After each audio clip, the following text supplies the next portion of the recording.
Hello and welcome back to our course on PowerPoint 2013. In this section I want to run through the main new features in PowerPoint 2013. This is new in comparison with the previous version, PowerPoint 2010. Now, if you haven't used PowerPoint before, you may think that looking at the new features won't really help you very much or mean much to you. But I think it's still worth going through this section because it will highlight some of the main points that I'm going to be looking at and also give you an idea of the structure of PowerPoint 2013, particularly because some of the changes in it have a very general kind of impact. Now, the first thing to point out is that within Microsoft.com, in the Office part of the Microsoft website, there is a page, What's New in PowerPoint 2013. Begins with a video covering the main new points, and then there's a list of each of the points, a brief description of what each of them is and does. So I suggest you take a look at that. There are also links from that page into a couple of other useful areas. One of them here, Make the Switch to PowerPoint 2013. This is particularly for people who've been using earlier versions. And then for people who are beginners, there is Basic Tasks for creating a PowerPoint 2013 presentation. Now, generally speaking, the materials that are available on the Microsoft site for learning PowerPoint are a little bit restricted compared to a fairly comprehensive course like the one I'm presenting here. But they certainly give a different view on each of the topics, and it's always good to look on the Microsoft website to see what training materials or help materials they've got with any topic that you're trying to find out about in relation to PowerPoint. One of the most significant features in PowerPoint 2013 is a significant feature in virtually all of Office 2013, and that is that the interface has been redesigned to accommodate the use of touch. So there's very much an emphasis on making it easy to use on tablets and to look at presentations on phones and so on. And as I mentioned earlier on, I am at various points in the course going to look at how to achieve various things using a touch screen rather than a keyboard and mouse. I'm not going to keep referring to that in this What's New section, but it is very significant, and in many ways it's a key driving force behind Office 2013 in general. So its importance is not to be underestimated. So let's look at some of the key new features other than the touch related ones. And let's start with more choices for getting started. If you've used PowerPoint before, you know that there are a number of ways of starting a new presentation. You could begin with a blank one. You could start with a presentation you made before. You could use a template, or maybe a presentation that you created before but haven't used for some time.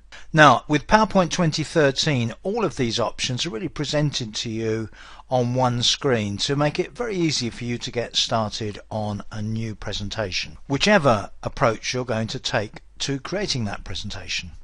Now, even if you haven't given a PowerPoint presentation yourself, you may well have seen one being given where the presenter maybe sits at a desk with a laptop or a PC and the presentation itself is shown on a monitor to the audience.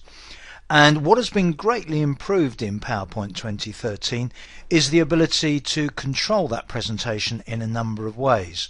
Just to give you one specific example, let's suppose you've got some notes to go with the presentation, but you don't really want the audience to see those notes. You want to be able to read them yourself.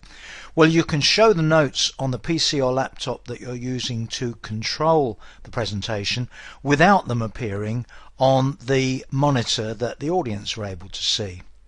So there are a number of new features associated with what's called presenter view, presentation tools we'll call them, that have been either introduced in PowerPoint 2013 or very much improved. Now, if you've bought a TV recently, it will almost certainly be HD and widescreen. If you bought a PC or a laptop or a monitor, that will almost certainly have been widescreen as well. Well, PowerPoint is now very much geared up to giving you the ability to work in widescreen, and it's very easy to switch between the standard 4:3 aspect ratio presentations of old and the new widescreen 16:9 aspect ratio layouts that we come to expect nowadays.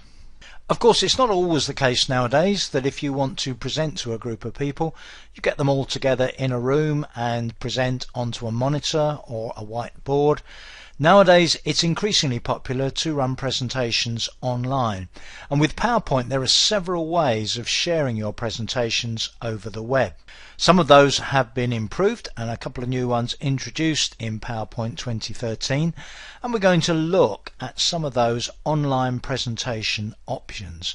These enable you to present to an audience where the audience are pretty much anywhere, and it gives them a very wide choice of device that they can use to follow your presentation. The use of themes in PowerPoint has been established for a couple of versions. If you're familiar with older versions of PowerPoint, you may not be familiar with themes, but really a theme gives you a consistent set of design styles, guidelines and tools within a presentation, and also between the components of Office 2013. Well, within Office 2013 and specifically within PowerPoint 2013, you now have theme variations, and you can more closely achieve your design goals using variations on your chosen theme. It's very often the case when you're preparing a presentation and you have some complex graphics in it that you have to align objects. Well, some of the improved tools, including smart guides in PowerPoint 2013, will help you to align objects and space objects accurately and quickly. Increasingly, people are using animation in their PowerPoint presentations, and the animation features of PowerPoint have significantly improved in recent versions. There's a further improvement in PowerPoint 2013, which will help you with motion path to envisage not only where a particular object starts out, but where it will finish up after it has moved along your specified path. Another new feature of PowerPoint 2013 is the ability to choose two or more common shapes and to merge them to make a custom shape. There have been a number of improvements to video and audio support. These include the introduction of support for more multimedia formats and more high-definition content, but also the inclusion of additional built-in codecs. You can also play music in the background, so you could play a song for the duration of a slideshow, for example. PowerPoint 2013 includes a new eyedropper tool that you can use for color matching. This means you can take a sample from an object on the screen and apply that color to any shape in your presentation. Another improved feature in PowerPoint 2013, which is pretty much now a feature across the board for Office 2013, is the ability to save your documents, your presentations, to SkyDrive, and to use that as a way of sharing those documents, in this case presentations, with other people. PowerPoint 2013 also now includes a comment facility whereby you can review a PowerPoint presentation and give feedback by inserting comments at appropriate points. And finally, one part new and part improved feature of PowerPoint 2013 is the ability to work collaboratively on a presentation with your colleagues. And one important factor here is the ability to use the online version of PowerPoint to work on a shared document that is accessed online. So there we are, that's a quick sort of whistle-stop tour of PowerPoint 2013.